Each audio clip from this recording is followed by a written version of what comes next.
प्रेरणादायक और रोचक कहानियों के लिए हमारे चैनल कहानी टून्स हिंदी को सब्सक्राइब करना न भूलें। तो चलिए अब कहानी देखते हैं। दरियापुर गांव में दो भाई रहते थे। बड़े भाई का नाम बिरजू और छोटे भाई का नाम सरजू था। बड़े भाई की पत्नी जिसका नाम कुसुम है। बड़ा भाई काफी मेहनती है, वहीं दूसरी ओर सरजू आलसी और नकारा।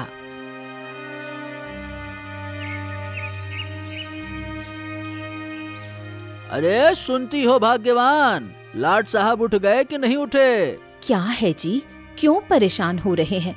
सरजू भैया को सोने दीजिए। बताइए क्या काम है? जब वो उठ जाएंगे तब मैं बता दूंगी उनको। ओ भाग्यवान, तुमने ही बिगाड़ रखा है उसको। चलो ठीक है, जब सरजू उठ जाए तो उसे बाजार भेज देना। घर का राशन खत्म होने को है, वो बाजार चला जाएगा राशन लेने। अब मेरे पास समय नहीं है भाई, बारिश आने वाली है, मुझे सोयाबीन की बुवाई करनी है। ठीक है जी, सरजू भैया जैसे ही उठते हैं मैं उनसे बोल दूंगी। हाँ तो ठीक है भाग्यवान, ध्यान से बोल ही देना। चलो अब मैं चलता हूँ। इतना कहकर बिरजू अपने खेत की ओर चल देता है और खेत में जाकर हल के माध्यम से मिट्टी को पलटने का काम शुरू कर देता है। वहीं दूसरी ओर सरजू सोकर उठता है तो उससे उसकी भाभी कहती है, सरजू भैया, तुम्हारे बड़े भैया बाजार से राशन लाने के लिए बोल कर गए हैं, तो तुम बाजार चले जाओ राशन लेने। हाँ ठीक है भाभी, मैं अभी जाता हूँ बाजार राशन लेने के लिए। सरजू बाजार की ओर चल देता है।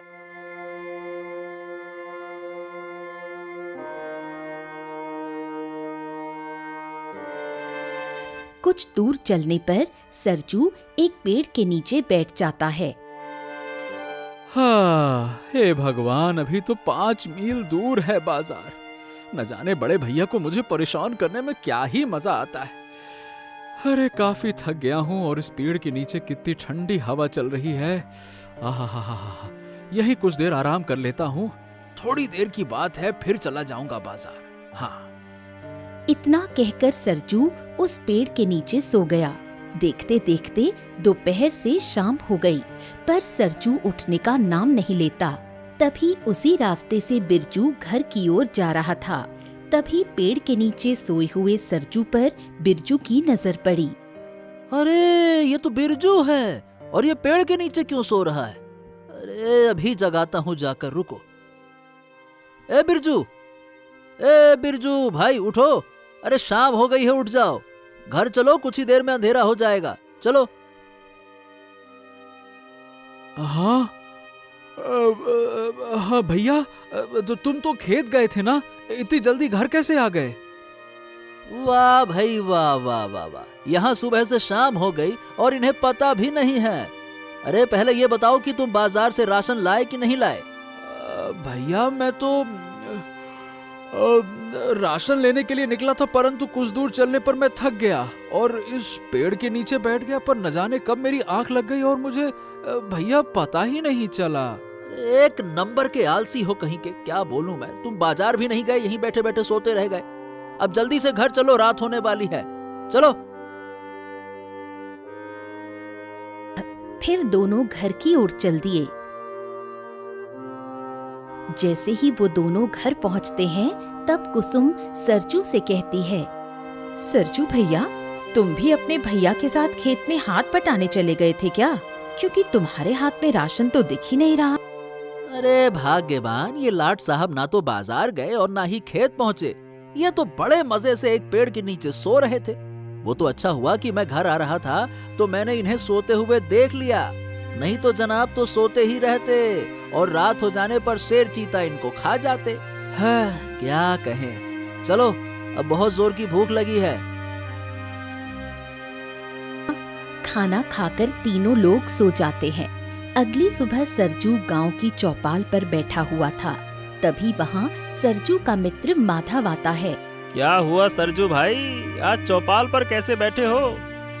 अरे क्या बताऊं माधव तुम्हें, मुझसे मेहनत तो होती नहीं है, जिसकी वजह से मैं भैया के ताने सुन सुनकर पक गया हूँ अब। अरे तो क्या हो गया सरजू? बिरजू भैया बड़े भैया हैं, अब दो चार बातें कहेंगे ही ना। अब देख भाई, सीधी बात है, मुझे तो बैठे बैठे कमाना है। मुझसे ये मेहनत मजदूरी नहीं होती भैया, तो नहीं होती। तेरी समस्या का हल है मेरे पास। सुना है अपने गांव के बाहर जो जंगल है ना, उस जंगल में एक प्रसिद्ध साधु महाराज आए हैं। उधर चले जाओ, वो तुम्हारी समस्या का हल जरूर बताएंगे। हाँ, ये बात ठीक है माधव। ठीक है, तो तुम भी चलोगे मेरे साथ उधर? अरे नहीं नहीं नहीं, मैं नहीं जाऊंगा। मेरे मित्र साधु महाराज केवल एक समय में एक ही व्यक्ति से मिलते हैं, इसीलिए तुम्हें वहां अकेले ही जाना पड़ेगा। सरजू जंगल की ओर चल देता है।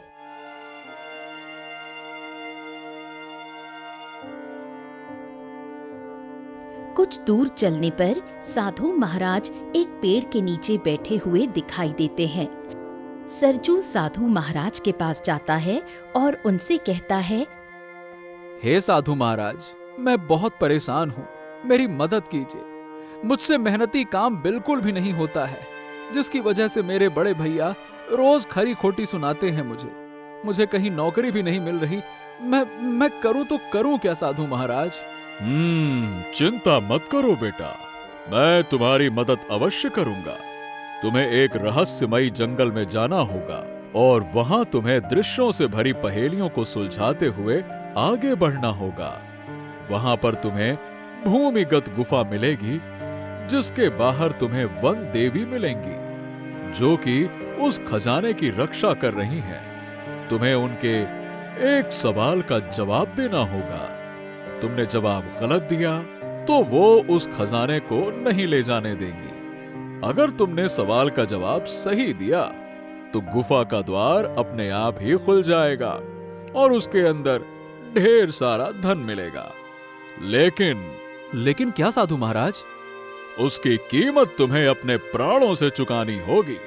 उस धन को घर तो ले जा सकते हो, लेकिन 24 घंटे के पश्चात तुम्हारी मृत्यु हो जाएगी। सरजू बहुत डर जाता है और वहां से बिना कुछ बोले ही चल देता है।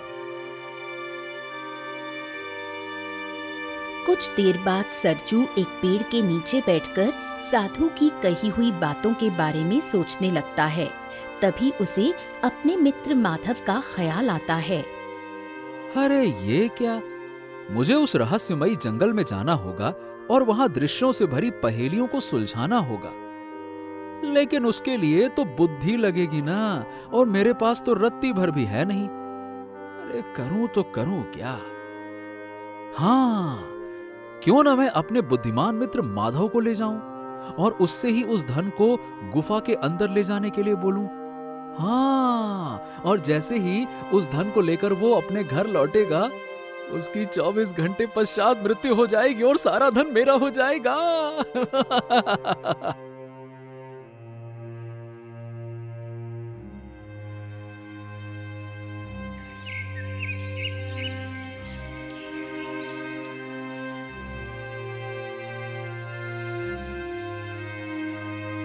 क्रूर सरजू स्वार्थी होकर अपने मित्र माधव की जान खतरे में डालने जा रहा था।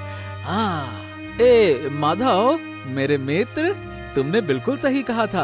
अरे साधु महाराज ने मुझे मेरी समस्या का एक मार्ग बता दिया है और उस मार्ग पर चलने के लिए तुम भी मेरे साथ चलोगे। चलो, अच्छा हुआ आखिरकार तुम्हें तुम्हारी समस्या का समाधान मिल ही गया। बताओ कौन सा है वो मार्ग? सरजू ने साधु महाराज की कही हुई सारी बातें माधव से कहीं, सिवाय 24 घंटे के पश्चात मृत्यु की बात को छोड़कर। अच्छा, तो फिर ठीक है मित्र, आखिरकार ये तुम्हारा मित्र माधव किस दिन काम आएगा है? चलो। इतना कहकर माधव सरजू के साथ उस रहस्यमयी जंगल में जाने के लिए तैयार हो जाता है। अभी माधव और सरजू जंगल के अंदर कुछ दूर चले ही थे कि उनके सामने एक विचित्र सा दृश्य दिखाई देता है, जिसे देख सरजू माधव से कहता है, हैं? ये कैसी पहेली है? ये बंदर उस पेड़ पर लटक कर क्यों सो रहा है? ये दृश्य उन लोगों को दर्शाता है मित्र, जिनके पास सुविधा तो है, परंतु बुद्धि की कमी के कारण वो उन सुविधाओं का लाभ नहीं उठा पाते। वो कैसे मित्र? अरे तुम उस बंदर को देख रहे हो, कैसे वो उस पेड़ पर एक हाथ से लटक कर सो रहा है। अगर वो अपनी बुद्धि का प्रयोग करता तो वो उस पेड़ की किसी भी शाखा पर आराम से लेट कर सो सकता था। तभी अचानक आकाशवाणी होती है। बहुत खूब माधव, तुमने बिल्कुल सही जवाब दिया। अब आगे बढ़ो। आकाशवाणी की कही हुई बात सुनकर माधव और सरजू आगे बढ़ जाते हैं। चलते चलते उन्हें एक और अजीब सी पहेली दिखाई देती है। एक खरगोश अपनी गुफा में बैठा हुआ था। तभी अचानक एक लोमड़ी आती है और उससे कहती है, चुपचाप इस गुफा को छोड़कर चले जाओ। मैं नहीं जाऊंगा, मैंने बड़ी मेहनत से इस घर को बनाया है, मैं नहीं जाऊंगा। तुम नहीं जानते, मेरी पहुंच जंगल के शेर तक है। तुम सोच भी नहीं सकते मैं तुम्हारे साथ क्या करवा सकती हूँ। लोमड़ी की बातें सुनकर खरगोश उस गुफा को छोड़कर चला जाता है। इस दृश्य को देखकर सरजू माधव से कहता है, अरे माधव भाई, अब ये कैसी पहेली है? इस दृश्य को देखकर ये समझ में आता है कि कैसे बड़े लोग अपनी शक्ति और पहुंच का फायदा उठाकर कैसे गरीब लोगों पर अत्याचार करते हैं। अरे वाह माधव, तुम्हारी बुद्धि का तो कोई जवाब ही नहीं। ऐसे ही तुम इन पहेलियों को सुलझाते रहो, तुम्हें सफलता जरूर मिलेगी। आकाशवाणी की बात पूरी होने पर सरजू और माधव आगे बढ़ जाते हैं। चलते चलते तभी सरजू माधव से कहता है, अरे वाह मित्र, कुछ भी कहो, बुद्धिमान तो हो तुम। बस ऐसे ही पहेलियों को सुलझाते रहो, मजा आ जाएगा।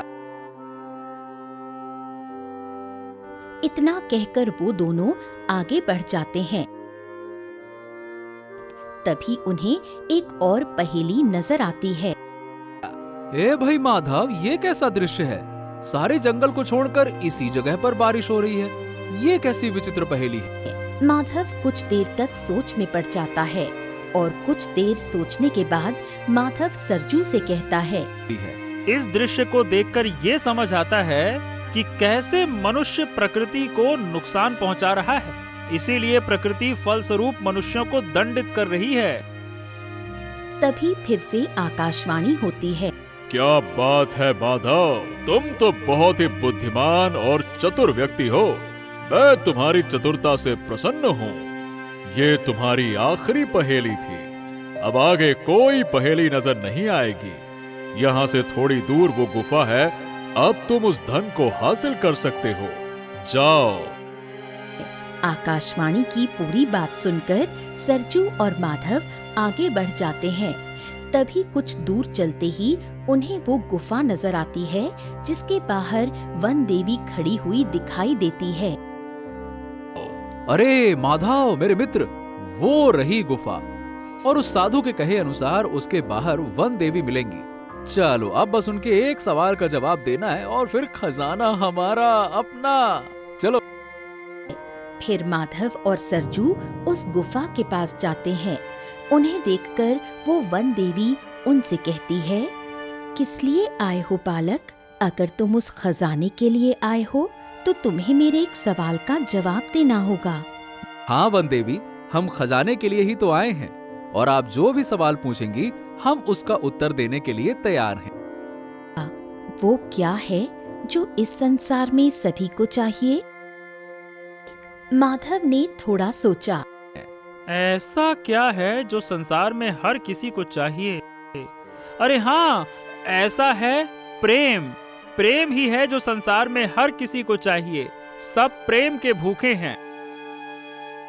वाह, मुझे लगा तुम इसका उत्तर धन बोलोगे, लेकिन तुम तो धन का स्वार्थ रखते ही नहीं हो। इसलिए तुम्हारी बुद्धि धन की ओर नहीं गई, बल्कि प्रेम की ओर गई। लो, अब तुम इस धन के स्वामी हो।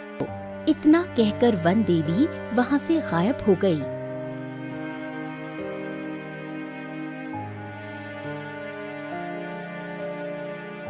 माधव मेरे मित्र, तुमने ही सारी पहेलियां सुलझाई हैं, तो तुम ही उस धन को लेने गुफा के अंदर जाओ।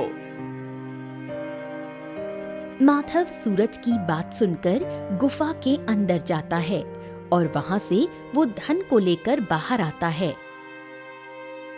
सरजू और माधव उस धन को लेकर घर की ओर चल देते हैं।